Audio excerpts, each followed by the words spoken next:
us through some really great stories that I truly think shaped me to be the person I am, even though I had about 50 of these books. Dinosaur Time, The Great Race, heck, I even have Disney's Lion King. I would read them over and over and over and over, and I loved them. So, let me begin with my favorite book. It's called Baby Monkey. And it's my favorite because I like the story, but also because I just really enjoy the art style. I always love this kind of look because it looks really nice.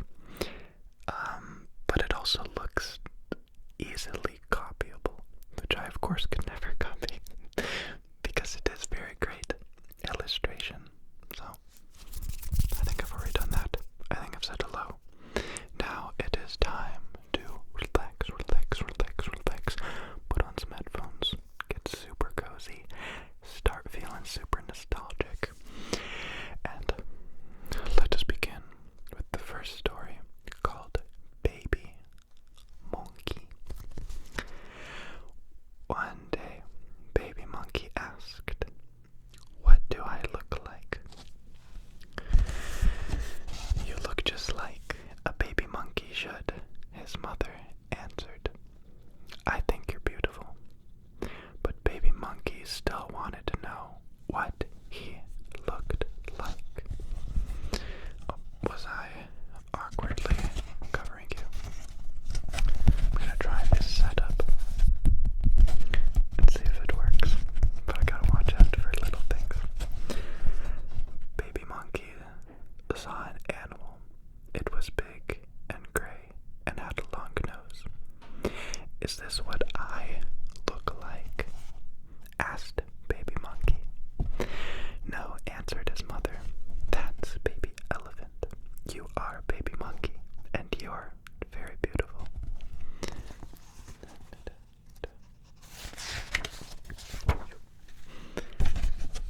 I'm alright remembering how great it was to read this story as a kid. Baby Monkey saw another animal. It was tan and had big brown spots. It had a long neck and long legs. "Is this what I look like?" asked Baby Monkey. "No," answered his mother. "That's Baby Giraffe. You are a baby monkey, and you are very beautiful." I added the extra very. Don't tell the author. Baby Monkey saw another animal. It looked like a horse. It had black and white stripes. "Is that what I look like?" asked Baby Monkey. "No," answered his mother. "That is Baby Zebra. You are Baby Monkey, and you're very beautiful." Incredibly beautiful. Could you imagine being a baby monkey? I could. Baby Monkey saw another animal. It looked like a big cat. It was yellow and had long whiskers on its nose. "Is that what I look like?" asked Baby Monkey. "No," answered his mother. "That's Baby Lion. You are Baby Monkey, and you're very beautiful." So beautiful.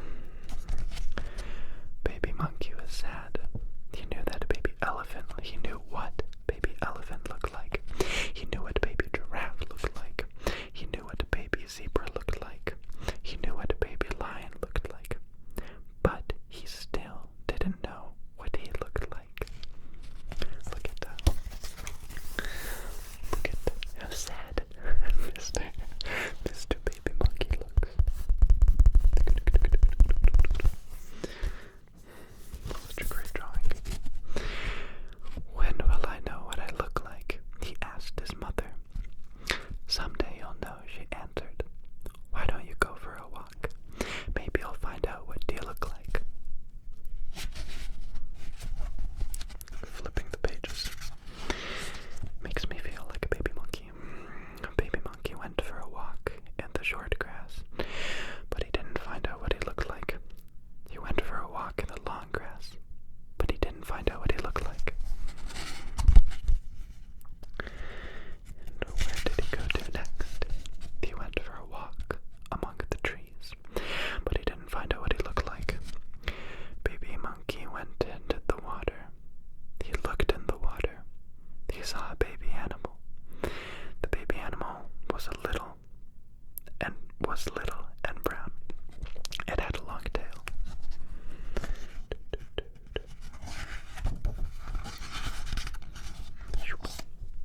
Baby monkey touched his nose. The animal in the water touched its nose. Baby monkey touched his neck. The animal in the water touched its neck.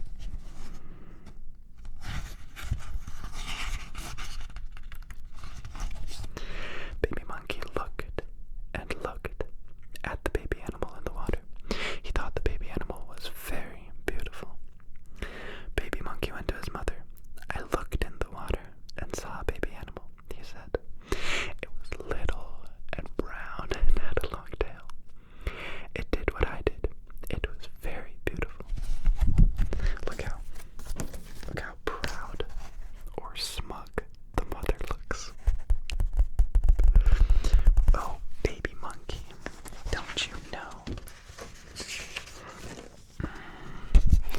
I know, said his mother.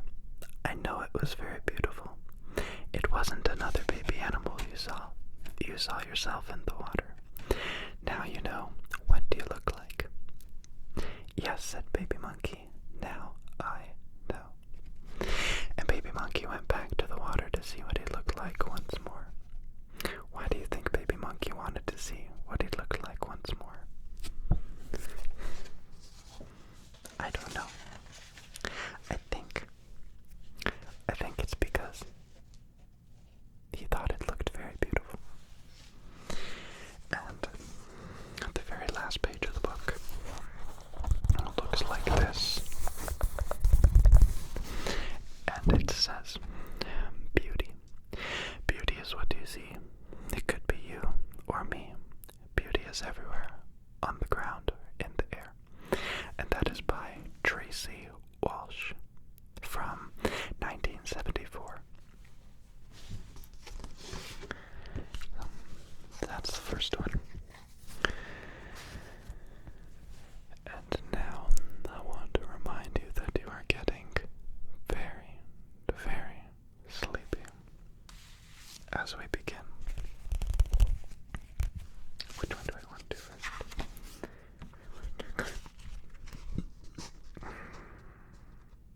Yeah, I think I want to do the dinosaur one next.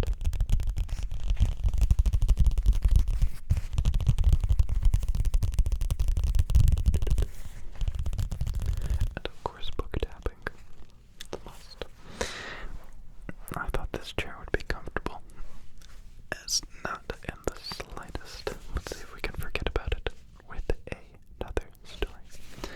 So this one is called Dinosaur Time. And it's by Peggy Parrish. And the pictures are by Arnold Bubble. And on the back it says big dinosaurs, small dinosaurs, slow dinosaurs, fast dinosaurs, all kinds of dinosaurs in this book. Now, you can imagine why me as a kid was very excited about that. So, and early I can read a book. We even have a little index. And it begins like this. Long, long ago, the world was different. More land was underwater. It was warm all the time. And dinosaurs were everywhere.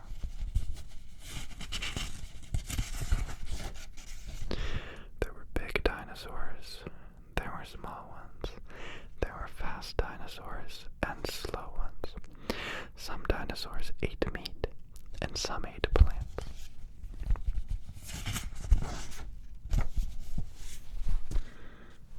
Yep, it has the old book smell. Stegosaurus. This is how you say it. Stegosaurus. This dinosaur had plates on its back. They were made of bone. It had sharp points on its tail. It ate plants. Its name is Stegosaurus. Stegosaurus Rex. This is my favorite one. I'm gonna say it wrong. Diplodocus. This is how you say it. Diplodocus. Docus. This dinosaur was long, but most of it was neck and tail. Its teeth were short and dull. It ate plants. Its name was Diplodocus. I always liked this dinosaur because I was really teeny tiny and I wanted to be big boy. So, as easy as that. That's how you get me intrigued. Ankylosaurus. This is how you say it. Ankylosaurus. This dinosaur had a shell like a turtle. Its tail was like a club. Not many animals could hurt it. Its name is Ankylosaurus. Ankylosaurus. That's a good runner-up too. The very good evolutionary points for this bad boy.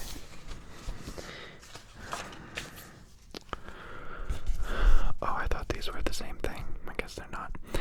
Brontosaurus. This is how you say it. Brontosaurus. Brontosaurus.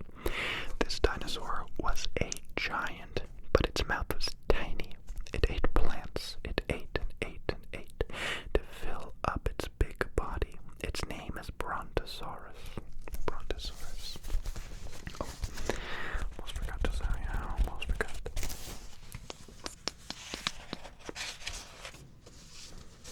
I'm going to say this wrong, but I'm intrigued to see how to say it.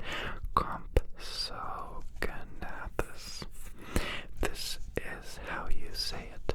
Compsognathus. Compsognathus. That doesn't sound very good.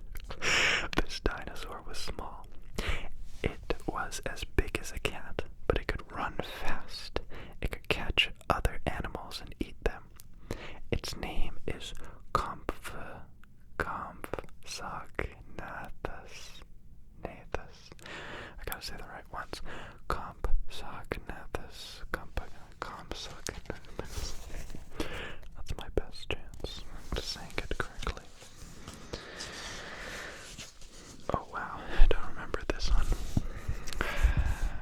Teratosaurus. This is how you say it. Tyrannosaurus. This dinosaur walked on its back legs. It had big claws and sharp teeth that ate meat. Its name is Tyrannosaurus. I'm hoping I'm not just saying Tyrannosaurus incorrectly. Because I think it's just that boy right there. Looks different. Oh, this guy looks cute. It has a long description. Anatosaurus. Anatosaurus. This is how you say it. It goes Anatosaurus. Anatosaurus. This dinosaur is called a duckbill. It had a beak like a duck. Its beak had no teeth, but its mouth did. There were hundreds of teeth in it. Sometimes a tooth broke, but that did not matter. It could grow a new one. Its name is Anatosaurus. A little duckbill with infinite teeth. I forgot for a moment that quite a few animals have infinite teeth. Like the shark. Ornithomimus. This is how you say it. Ornithomimus. Ornithomimus. Ornithomimus. Mimus.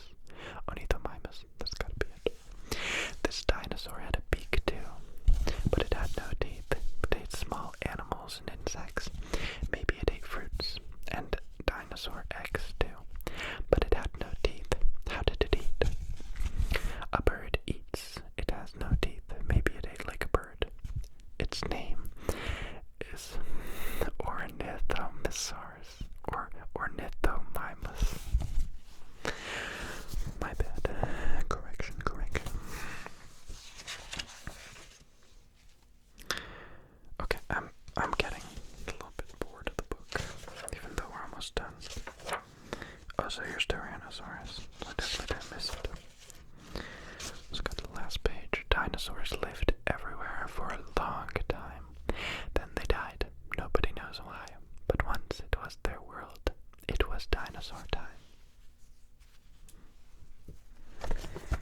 Interesting, interesting, interesting.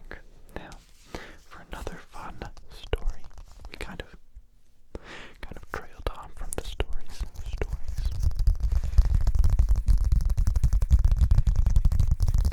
This one is a personal favorite. It's not my most favorite, but personal favorite.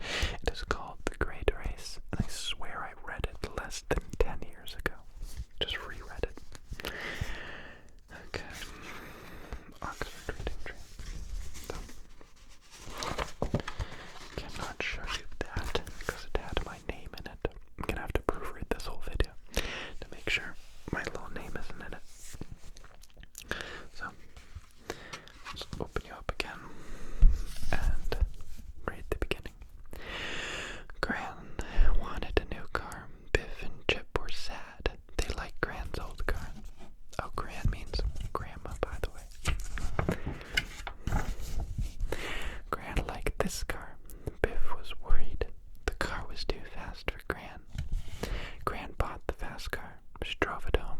Oh no, said Dad. Mom was cross with Gran. That car is too fast, she said.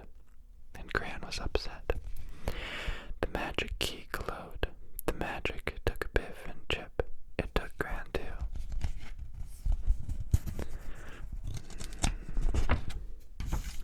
The magic took them to a race. Come on, said Gran. This is my new car. Oh, Gran, said Biff. What would Mom say? Never mind, Mom, said Gran. Monte Carlo Rally. Gran found a map. They all looked at it. A man looked at Gran. He was a bad man. He was called the Baron. Good luck in the great race. Uh-oh. It's a stuck page as I see it. Okay, good. The children looked at the Baron. The Baron looked at the children. Ha, said the Baron, you won't win. A man changed the signpost. Ha ha, said the man, now the Baron will win. Those sneaky cheaters. That was a good page flip. The map blew away. Which way? Asked Gran. Chip didn't know, so they skipped. Their awful plan to make him go the wrong way.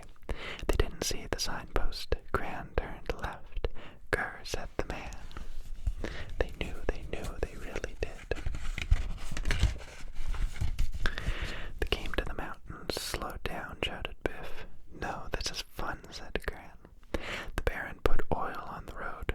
That will do it, he said. That will stop them. So mischievous. I should probably show you a little snippet.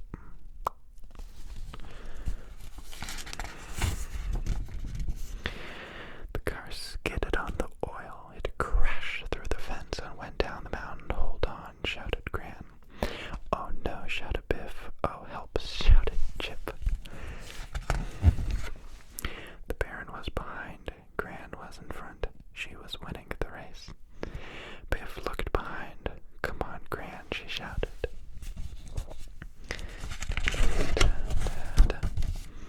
Which way? Called Gran. Chip didn't know. Gran turned onto a bridge. The bridge was dangerous. Not this way, called Chip.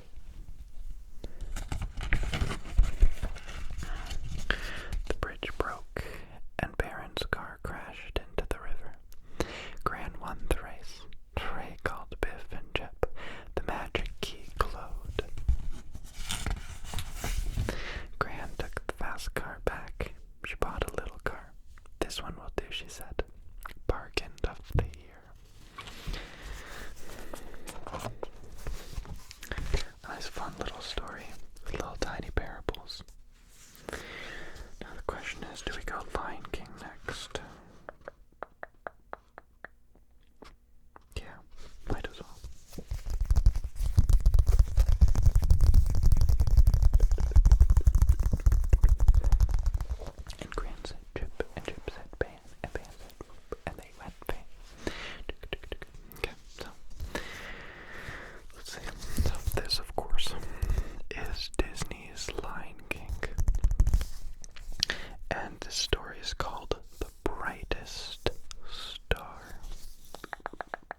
is the spirit of your grandfather. The king ruled before grandfather. Oh, great-grandfather. The king who ruled before grandfather. That's right. Really, how does spirit become a star? Listen, and I will tell you the story. Oh, I guess.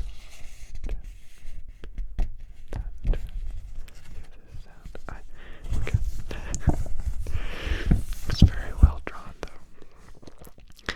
A long, long time ago, when your great-grandfather was king of the Pride Lands, there was a terrible drought. There hadn't been any rain for months. The water hole was the size of a big puddle, and the sweet green grass that the animals ate was gone. Everyone was suffering. Great-grandfather Muhatu, being a very wise king, made a law about how much water each animal could drink. He also said that a lion should go to the water hole last, since we can go for days without drinking. That's very polite. This new law went into effect, and all the animals were surviving. Then one day a terrible thing happened. A selfish, a lazy lion sat at the tiny water hole drinking and drinking and drinking. Many thirsty animals stood in the distance waiting for him to finish. He knew they were there, but still he took his time, drinking more than his share. Finally, a very brave gazelle approached him. "Excuse me, most magnificent lion, but may I get a drink?" The angry lion lunged at her, and all the animals who were watching turned and fled.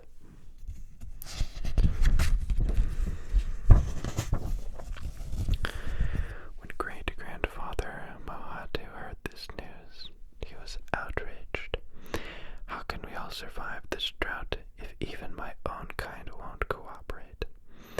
He knew something more drastic had to be done, but he wasn't sure what. Meanwhile, the water hole was getting smaller and smaller and smaller. That evening, King Mohatu called the animals of the Pride Lands together. My lips are dry. That damn winter. "I am going on a long journey to find the answer to our problem. I'll return as soon as I have the solution." Great-grandfather Mahatu walked for many miles. He crossed the plains, went over the mountains, and through the forest. He saw the lanes change from dusty brown to lush green, and he could smell moisture in the air. Finally, he came to a deep, clear blue river. After drinking from the river, he stretched out in the shade to rest. That's when he heard someone crying. Curious, great-grandfather Mohadu went to see who it was.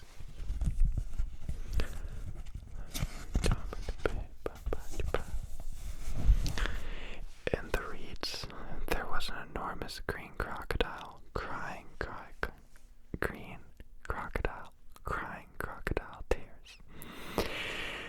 Great-grandfather Mohadu called out to him, "Oh, great scaly one, why are you crying?" Slowly, the crocodile swam towards the riverbank. As he got closer, great-grandfather Mohadu could see that this crocodile was truly the largest, most frightening crocodile he had ever seen. And if great-grandfather hadn't been the fearless king that he was, he would have been terrified of this magnificent reptile.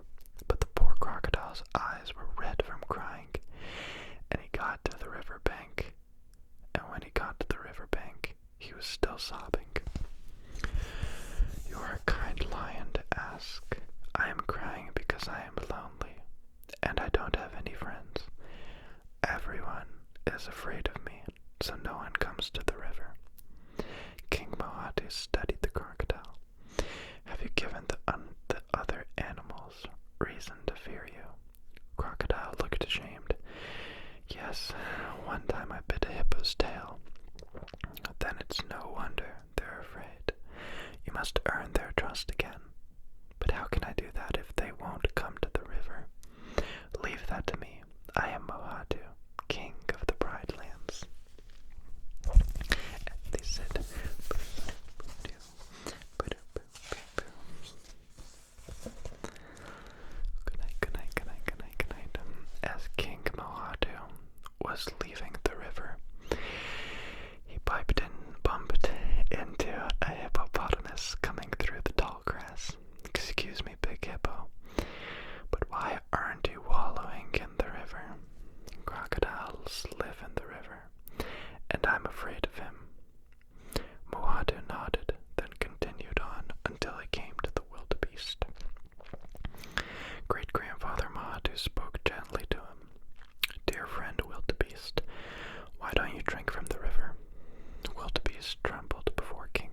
yes, Big Hippo would surely frighten poor wildebeest. He continued on. Soon he came upon a zebra grazing in the grass. Zebra, what is your reason for not going to the river? Zebra looked around nervously. Not all lions are as gentle and wise as you, so I hide from them among the wildebeests. But if the wildebeest won't go to the river, then I won't go either.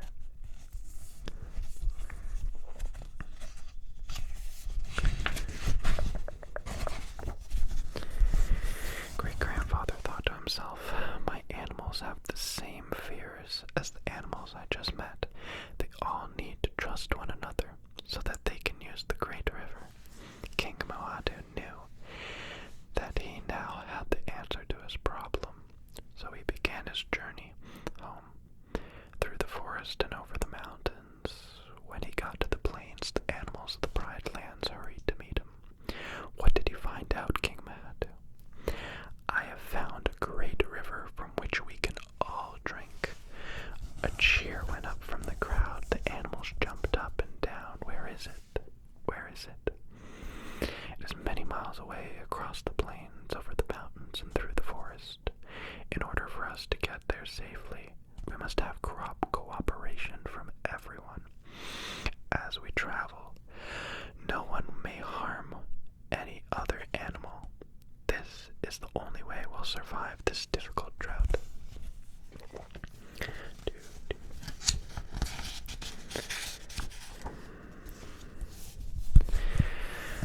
The zebra was the first to speak up.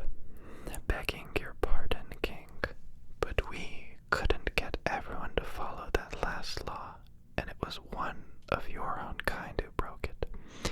How do we know it will work this time? I can't trust Lion, so I won't go to this great river without the protection of the wildebeests. Wildebeest snorted through his nose. Brother Zebra, you won't get me to go. I don't trust the hippos who live near the rivers.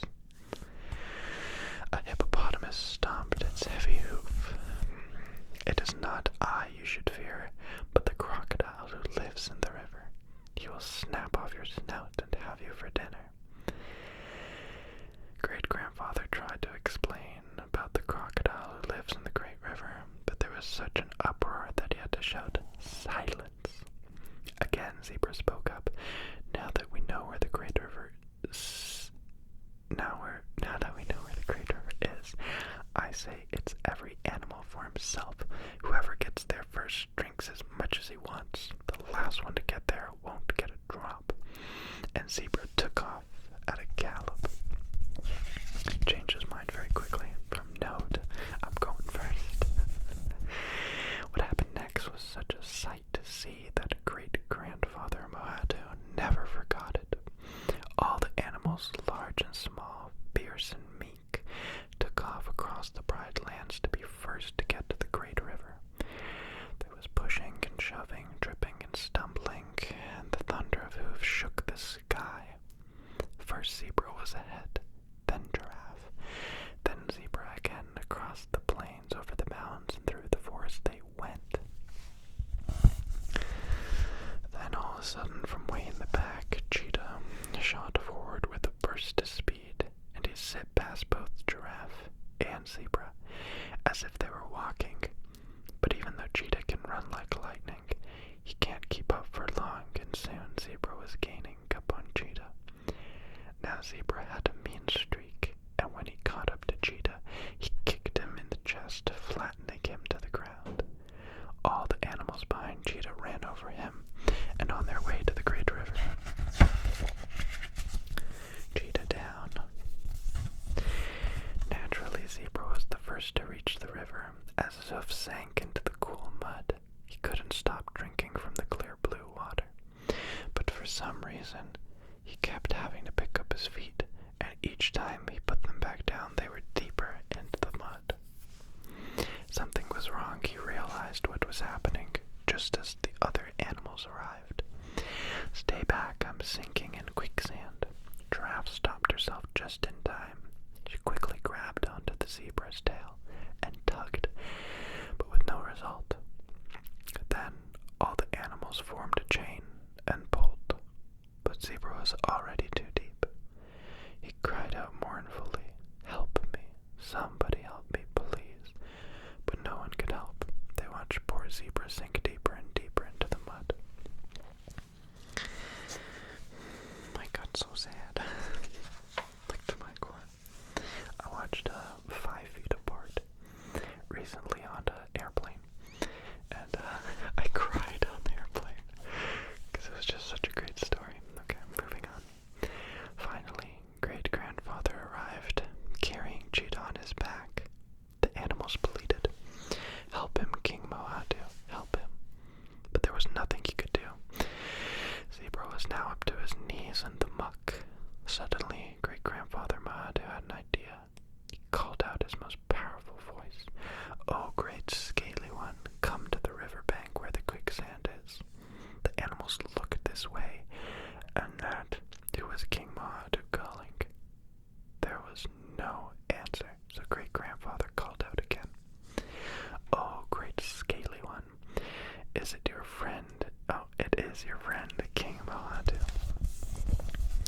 Slowly, the meanest-looking crocodile anyone had ever seen glided out of the reeds. Everyone on the riverbank shrank back. Zebra's eyes widened in fear, and he thrashed about, struggling to get away. Crocodile stopped just a few feet from Zebra and opened his big, wide mouth. His pointed teeth glistened in the sun. "What is that you want, King Moadu?" "As you see, Zebra is sinking in quicksand. He will die if he doesn't get help. Can you do something?" Crocodile swam a little closer and examined the situation. "Yes, I think I can help Zebra." What is he gonna do? Crocodile swam to the riverbank and with his muscular legs planted himself firmly on solid ground. Then he gave Zebra his tail to clamp onto, and with all his might he pulled Zebra out of the muck. Zebra pranced up and down the riverbank. "Oh, thank you, Crocodile. Thank you for saving my life." Crocodile smiled. "You're welcome." Then Zebra turned to go, but King Moadu stepped in front of him. "Just a moment, Zebra. I believe you owe Cheetah an apology for kicking him, and you should see that he gets safely home too." Zebra blushed and turned towards Cheetah. "I'm truly sorry, Cheetah. I never should have kicked you." "I'll forgive you, Zebra." Then Cheetah drank from the river and climbed onto Zebra's back to go home.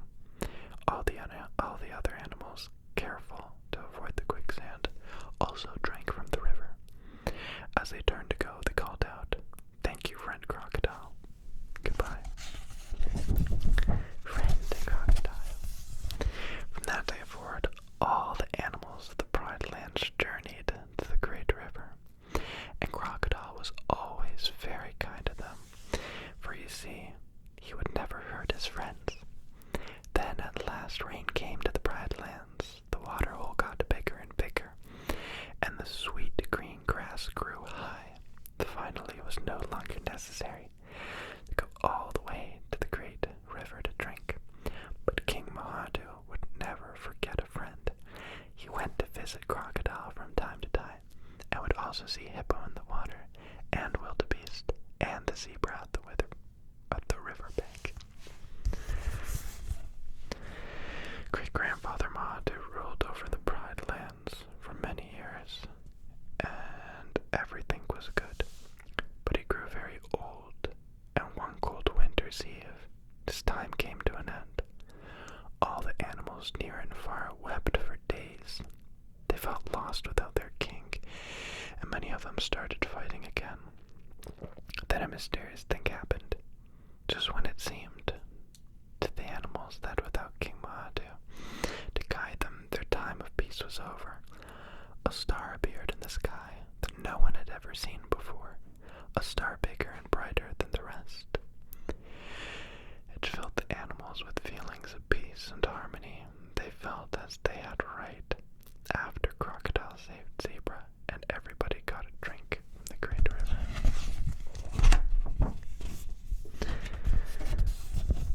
Simba, they knew that star was the spirit